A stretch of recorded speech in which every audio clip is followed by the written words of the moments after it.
Bachelor Nation fans, have I got a treat for you. Newlyweds Chris and Krystal are on the line. Hello. Hey, what's up? What's going on? Seeing as you are newlyweds, I thought that I would challenge you to a very special couples edition of Cast on Blast.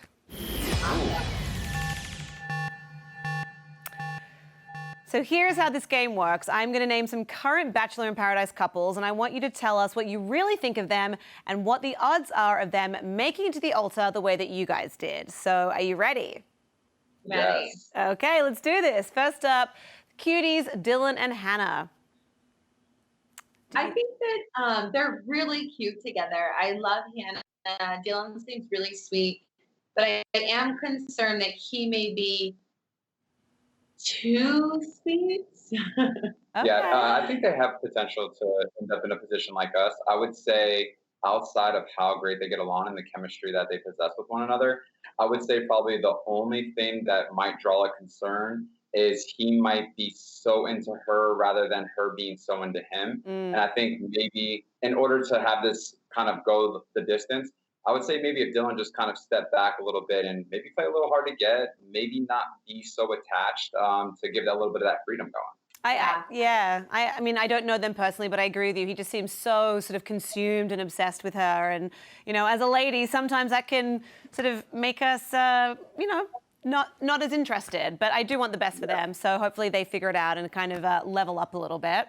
Now, what about your boy Clay and his new love, Nicole? What do you think about this coupling? And do you think that they'll be able to get through the fact that Angela is now joining them in paradise? It's a great question. I mean, definitely got to find out and watch more to see what comes to fruition with that. But I would say, knowing Clay like I do, commitment is a struggle, solely based on kind of his life growing up and things that he's seen in the household and stuff like that. And so I would say that when the time does come, if they end up in that position for him to get down on one knee, I think he might feel comfortable not being forced to do so in such a short period of time. I feel like he is a guy that needs more time. He really does.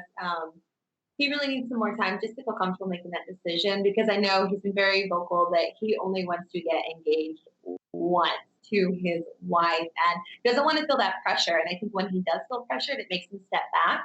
So I'm curious to see through the duration of Paradise if that'll be long enough for him. I feel like he might need more time. Yeah, I mean, and that's fair enough. And I will say this, just based on what I've seen so far, whoever ends up with Clay is a very lucky lady because he just seems like such a gentle-hearted man. So wish him all the best of luck. And then, I love him. Yeah, what a good guy. And then what about Demi and Christian, the first ever same-sex couple on Batch Nation? What do you think of these two? Yeah. We've really enjoyed seeing their relationship blossom. And, you know, we really admire Demi for being so open and vulnerable, and really wearing her heart on her sleeve and letting us in while she navigated through her own feelings, and for her to be brave enough. And as we saw when Christian came down to the beach, we just saw such this loving embrace that felt so authentic. And I'd say one of the most real relationships we've seen almost ever out of the franchise. And so we're really rooting for them. Yeah. We're really excited for them and here to support them all the way. Absolutely. Definitely. I know the way that Demi's face lit up when she saw Christian there. I mean, it doesn't get more real than that. Let's say that. So best of luck to them. And then what about Chris and Katie? Because, I mean, they were rocky for a hot second. Katie was worried that she'd push Chris away and that maybe he would choose Jen. But ultimately, they've remained together as the season stands right now. So what do you think the future holds for these two? I think, one word kind of describes this relationship, instability. I think the common up and downs, that it's like a seesaw, one up, one down, and vice versa.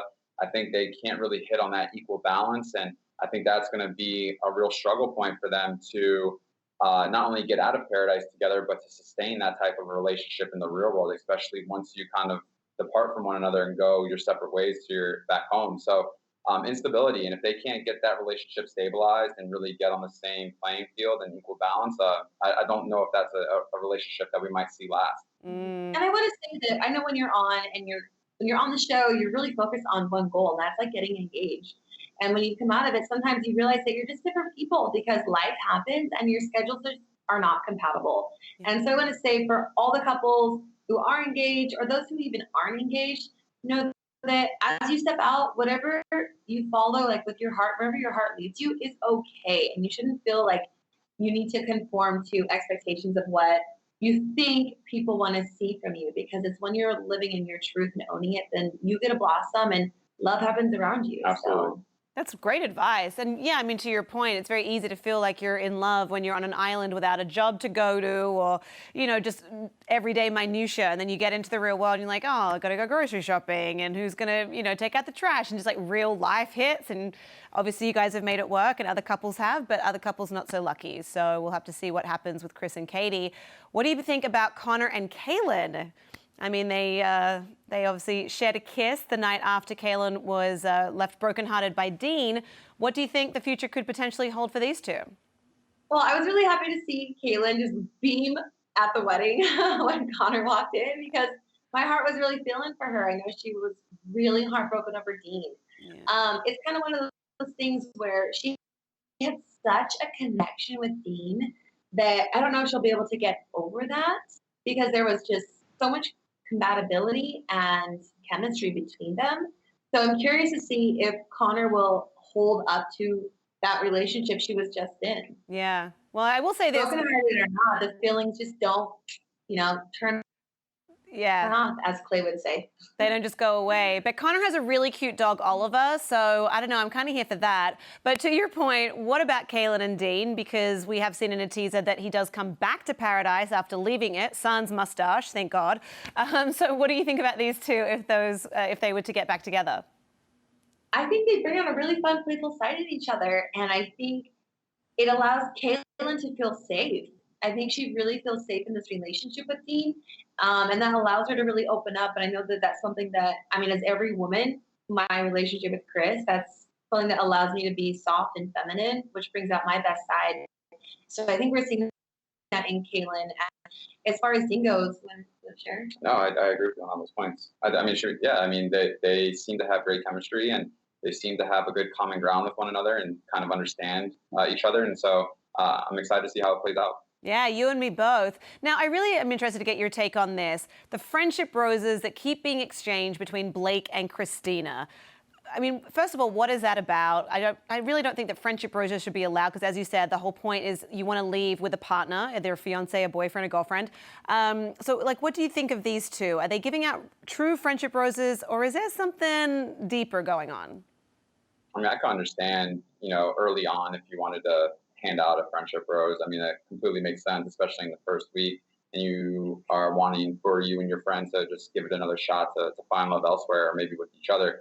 However, though, as you get deep into it, I think it kind of takes away from other people. It takes away the meaning of the rose. It takes away the meaning of the rose, and it takes away just those who are there trying real hard, and to know that that rose kind of gets canceled out.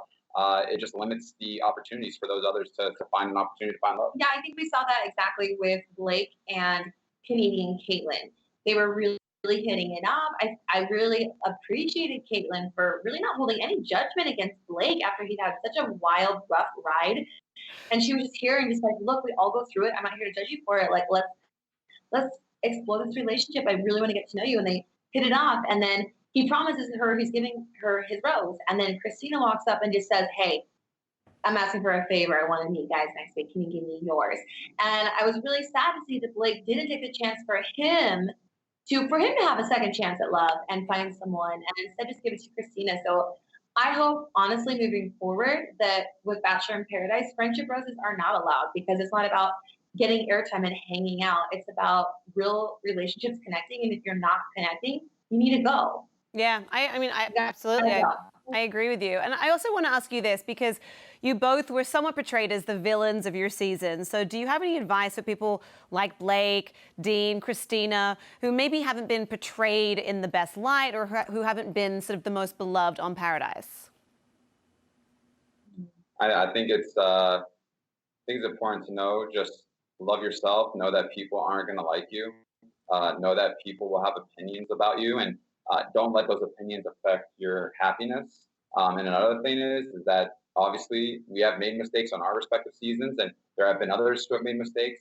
I think it's most important to just own up, take ownership of those mistakes, and use them as fuel for building blocks to evolve and grow into a higher level, a better version of yourself.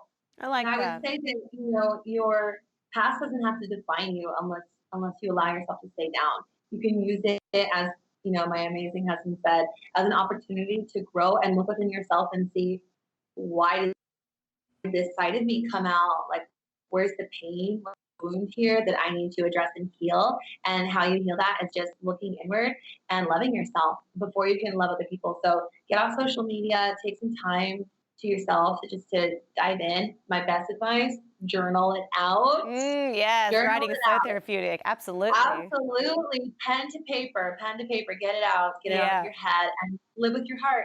And things happen, but they don't have to define you. You can grow definitely. and be And better. remember, like, a mistake is only a mistake if you repeat it. So I think that's Absolutely. something to remember as well. Now, let's also talk about Derek and Tayshia, because that's been a hot topic that sort of boiled over at your wedding, unfortunately. What do you think about this pairing? I mean, not too much has kind of evolved from this yet, but I will say that Derek and Tayshia have a lot of similar interests and a great common ground to build off of because they kind of know both of what they want in a partner. And I think the level of maturity that Derek is possessing kind of matches the level of maturity that Tayshia is Tayshia has looking for. that Tayshia's looking for. And so it's interesting to kind of see them finally connect and see that Derek's now, aside into kind of away from Demi now. It allows him to maybe see if this is the match that actually can pan out for him in paradise. Yeah, I really actually like them together because I think, as Chris said, they just possess high emotional intelligence and seem like a really good pairing. But the answer is, what does Tayshia want? Is she here for a summer fling or is she here for the real thing? Because there's two men who are completely opposite, and the only person that can answer that is her. Right. So Yeah. we'll have to see. We want to know, is she there for a fling or for a ring? And then this might be a bit of a contentious one. John Paul Jones and Tayshia, what do you think of that? And also, has he apologized for causing such a scene at your wedding? He has not yet apologized. We're not expecting anything. We'll see what happens, but as people who have lived passionately and who have had moments that weren't our brightest and best, we can understand that things will happen, but use them as opportunities to grow. And we're not expecting an apology, but we just hope that, John would not act this way at all, especially as a guest at someone's wedding, because I'm going to say I was really hurt to walk out right after the ceremony and hear how he had attacked Eric and he had caused such this ripple of negativity throughout our wedding. And it's really unfair because we're not there for him. We were there to celebrate our marriage and our love and our commitment to one another. Yeah. And so I just had to burn extra sage to just get that out. Right. Chris, what was your take, first of all, on the scene at the wedding and JPJ and Tayshia? Are they a match? Are they not? Are you expecting an apology? Some might say they're a match. For me, it's hard for me to kind of throw my opinion on if they're right for each other because I don't really know the relationship all too well, and I don't know what's to come of the relationship. Clearly, his actions, as much as I want to dismiss them, they were completely unacceptable. I think that's pretty standard for any wedding, regardless of the platform or regardless if it's a TV wedding or not. It's really distasteful to see that, and it's very unfortunate. And we know we've all made mistakes, but with this, it seemed a little bit out of left field to have this kind of confrontation because it didn't make sense. And so it just seemed selfish and highly disappointed because it seemed like he had a great sense of humor and a great guy previously on earlier episodes. So for me, I don't have any expectations of hearing him apologize to my wife, not to me. But also, I will say that it didn't ruin my time. I had a beautiful wedding. I had a beautiful time after that. And, it's like I said before, you can't let someone dictate your happiness. So that I've learned that a long time ago, and I continue to move forward through that way.